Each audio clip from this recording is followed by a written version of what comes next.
Cinema वही जो समाज की कुरीतियों को, समस्याओं को, दुविधाओं को आईने की तरह हमारे सामने रख दे। ऐसी ही एक फिल्म सिनेमा घरों में दस्तक देने जा रही है। फिल्म है सायरा खान केस। इस फिल्म के बारे में बात करना इसलिए ज़रूरी है क्योंकि ये फिल्म सिर्फ मनोरंजन नहीं है। ये फिल्म हमारे समाज की, देश की कुरीतियों को हमारे सामने रखती है। इस फिल्म के बारे में बात करना इसलिए भी ज़रूरी है क्योंकि ये फिल्म वास्तविकता पर आधारित है। साल 2014 में एक फैसला सुनाया गया। फैसला सुनाया गया उस समय की जज रही स्वाति चौहान की तरफ से, और वो फैसला ऐतिहासिक फैसला रहा। और उसी फैसले पर आधारित ये फिल्म सिनेमा घरों तक पहुंची है। और इस फिल्म को सिनेमा घरों तक लेके आने वाले कोई और नहीं बल्कि खुद स्वाति चौहान है। तो आज हमारे साथ न्यूज़ रूम में इसी फिल्म पर बात करने के लिए मौजूद हैं खुद स्वाति चौहान, और इसके साथ ही हमारे साथ मौजूद है करण राजदान जी। सर, आपका स्वागत है। मैम, आपका स्वागत है।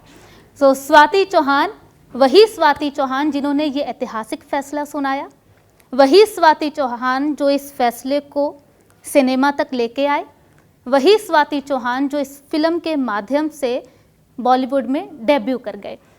तो मैम, सवाल सबसे पहले आपसे है कि आपको क्यों लगा कि 2014 के इस ऐतिहासिक फैसले को सिनेमा तक पहुंचना चाहिए और दुनिया भर में इस मैसेज को, इस वर्डिक्ट को देखा जाना चाहिए?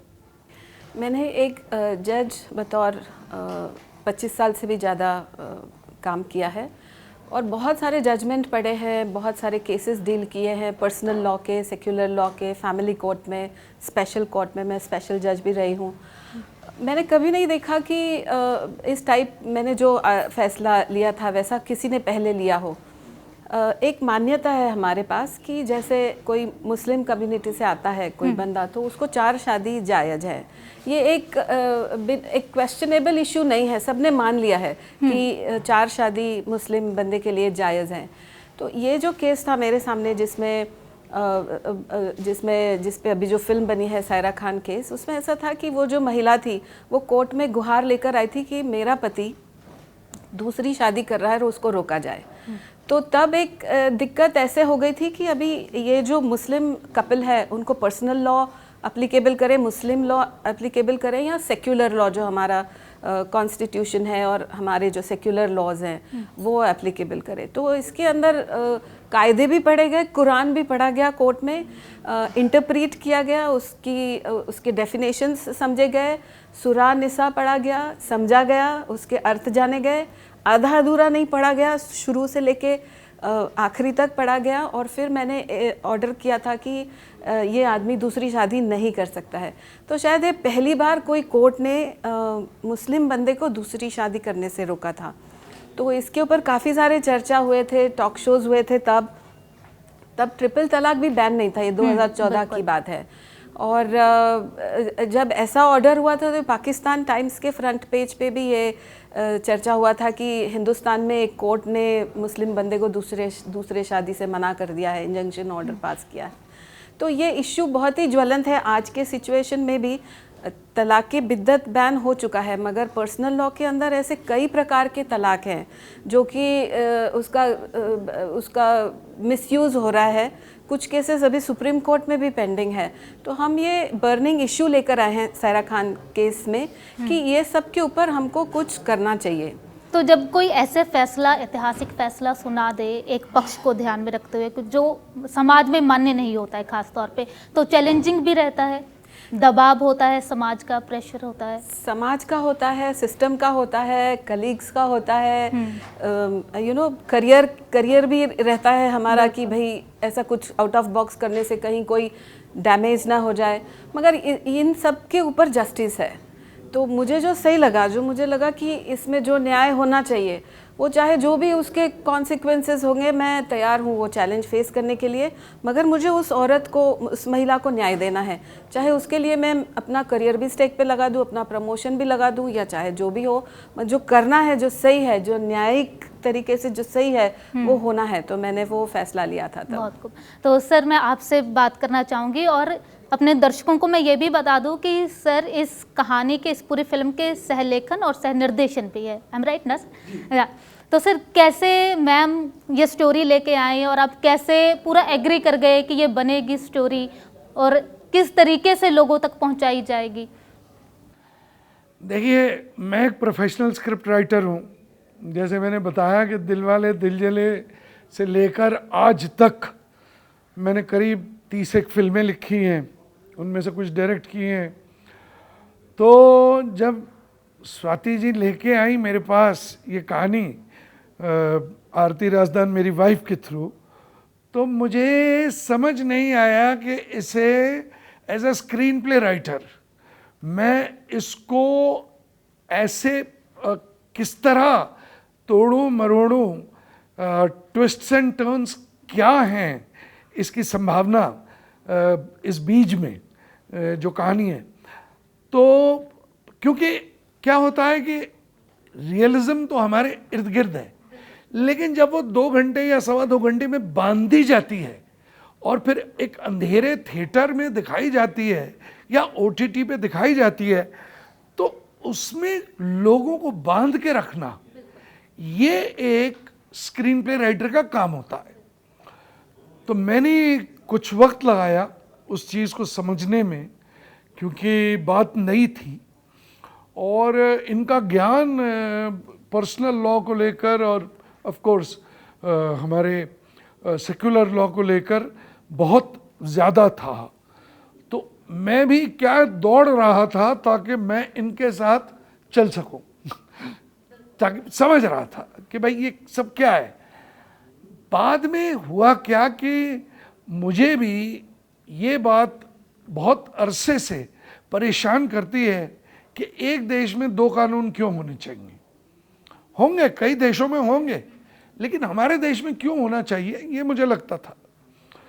वो मेरे लिए एक कड़ी बन गई और मैंने फिर अपने हिसाब से उसमें कुछ एंटरटेनमेंट, कुछ डायलॉग बाजी, और हनीफ खान चाहे जितना भी हम देखें उससे एरोगेंट है या वो शरिया को फॉलो करते करते ब्रूटैलिटी तक आ जाता है, लेकिन उसको शायरी दे देना तो क्या लेयरिंग होती है कैरेक्टर्स की कि वो 1 डायमेंशनल न लग के 3 डायमेंशनल लगे। तो वो सारी चीज़ें करने में वक्त लगा और फिर हम 1 साल भर उस पर काम करने के बाद स्क्रिप्ट के हमने फिर इस फिल्म को शूट किया। तो कितना टाइम लगा स्क्रिप्ट समझने तक, उसको पेपर पे उतारने तक, फिर टीवी पे उतारने तक को लेके कितना समय लगा होगा? टीवी तो नहीं, बड़े पर्दे पर बड़े उतारेंगे। पर्दे पे, हाँ। तो 1.5 साल तो लगा और फिर उसके बाद हमने एक दिन मुंबई में शूटिंग की, सुभाष घई साहब ने क्लैप दिया और फिर हम भोपाल शिफ्ट हो गए। उसके बाद हम अज़रबैजान होके आए थे, हमें वहाँ उतनी फैसिलिटीज़ नहीं मिल रही थी, तो हमने फिर किसी और विदेशी देश में जाकर अज़रबैजान शूट किया। लेकिन अज़रबैजान के कुछ शॉट्स अब भी हैं फिल्म में। और जैसे जिस तरह आपने बात की, और ये सवाल मेरा आप दोनों से है कि लोगों को जोड़ने के लिए हमें कुछ एलिमेंट डालना पड़ता है, ह्यूमन इंटरेस्ट। तो ये फिल्म वास्तविकता के कितने पास है? मैन वुमन रिलेशनशिप मेरा ख्याल है एटर्नल है। जॉर्ज बर्नार्ड शॉ से लेके जो प्लेज लिखा करते थे आज तक, और मेरा ख्याल है 500 साल बाद तक, हज़ारों साल बाद तक, मैन वुमन रिलेशनशिप तो हमेशा इंटरेस्ट का माध्यम रहेगा ही। तो मैम आप एग्री करते हैं कि वास्तविकता के पास कुछ छूटा नहीं है इस फिल्म में? नहीं छूटा है, क्योंकि मैं खुद एक जज रह चुकी हूँ। तो मैं जब बॉलीवुड मूवीज़ देखती हूँ जिसमें लीगल ड्रामा है, तो जो कोर्ट बताया जाता है वो बहुत ही अवास्तविक होता है। मगर वही कोशिश हमने सायरा खान में की है कि जो वास्तविक कोर्ट है, जिस ढंग से एविडेंस लिया जाता है, जिस ढंग से एविडेंस अप्रिशिएट किया जाता है, जिस ढंग से जजमेंट डिलीवर किया जाता है, ये सब हमने बहुत सही ढंग से बताया, जैसे वास्तविक कोर्ट में होता है। अभी बॉलीवुड में बहुत बार देखा होगा ऑर्डर, एक्चुअल में कोर्ट में वो गेवल तो होता ही नहीं कोई जज के सामने, और बॉलीवुड में तो वो जोर जोर से ऑर्डर करते हैं, ऐसा कुछ होता नहीं है। मैंने 25 साल में कभी ऑर्डर नहीं किया, ज़रूरत नहीं पड़ी। तो अब थोड़ी सी बात कास्टिंग को लेके करते हैं। सबसे पहले सर, आपने अभी बताया कि आप बहुत अरसे बाद, 20 साल बाद आप दोबारा पर्दे पर आ रहे हैं, तो आपने कोई करेक्टर रखा हुआ था कि ये मेरे लिए है, मैं करूँगा ये करेक्टर? देखिए 5-6 मेन कैरेक्टर्स हैं, उनमें से मियाँ बीवी और फिर उनके 2 लॉयर्स। तो हनीफ खान का लॉयर एडवोकेट पठान जो इनके जहन में था, अब वो उस पर थोड़ा सा मैंने डायलॉगबाजी की और अलग अलग ऑडिशंस लिए। पता पड़ा कि ज़्यादातर ऑडिशंस पसंद नहीं आए और जिनका पसंद आया वो पैसे बहुत ज़्यादा मांग रहे थे।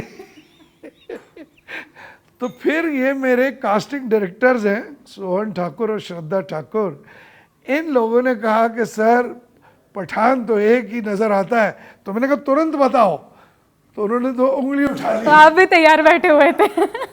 मैं तैयार बैठा तो था, लेकिन देखिए क्या होता है, एक तरफ इनके साथ को राइटर, फिर को डायरेक्टर, उसके ऊपर मुझे एक्टिंग करनी है। तो मैंने मार्कआउट किया इस तरीके से कि मेरा काम जो है वो इतने दिनों में ख़त्म हो जाए ताकि फिर मैं डायरेक्शन की तरफ पूरा ध्यान दे सकूं। और मैं क्या है कि सेट पे भी कभी कभी स्क्रिप्ट लिखता हूं, कुछ चेंज जो करना होता है वो मैं करता हूं, तो उसके लिए थोड़ा फ्री माइंड होना चाहिए। बट विश्वास मानिए, मुझे ऐसा लगता है कि वो दिन जब मैं एक्टिंग, राइटिंग और डायरेक्शन कर रहा था और स्वाति जी मॉनिटर पे बैठी थी, गाइड कर रही थी, तो मुझे ऐसा लगता है कि वो मेडिटेशन के दिन थे, क्योंकि कुछ और सोच ही नहीं रहे थे हम। होता है ना जैसे इंडिया पाकिस्तान के गेम में ऐसे टक टक ही लगा, कोई और फोन आए जाने दो, कुछ और प्रॉब्लम आए जाने दो, आप बस वही देख रहे हैं। तो ये 3 रोल्स जब निभा रहा था तो वो मेरे हिसाब से बिल्कुल ध्यान करने के बराबर था। और उसका खैर अब आप देख पाएंगे पर्दे पर क्या हुआ है।